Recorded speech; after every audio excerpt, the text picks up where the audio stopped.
apa? Mosok kaya ngene iki bodol 3.300.000 iki enek apa piye ngene iki? Iki nggon nungguwe. Oh, lho nggon nungguwe. Oh, iya ya. Oh, meja rias.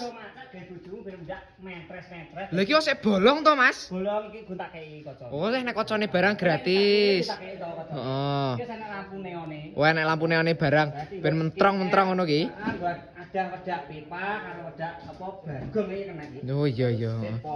Nomor 1 kuwi, nomor 2. Lah. Apa ki, Mas? Lemari to. Oh, tak kirane gapura gedene kaya ngene iki.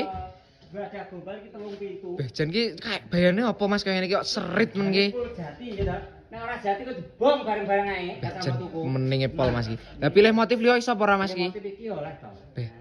Iki ya apik kaya ngene iki. Ora Mas. Sing iki ya meneh. Sik, lagi ngono sama mau kirim ning Surabaya kono ki ongkire piro? Masalah Surabaya iki nggonku dolan kuwi diketek gratis ongkir, Mas. Gratis ongkir? Lah ndi ae? Jawa Timur, Jawa Tengah, wis Heeh. nyebrang laut Madura ngono wis tak kayak gratis ongkir. Lah terus pembayaran nih? Pembayarannya COD, bayar di tempat. Barang datang baru dibayar. Oke, siap. Sik to. Cara pesene bawah bioprofil. Oh iya Mas.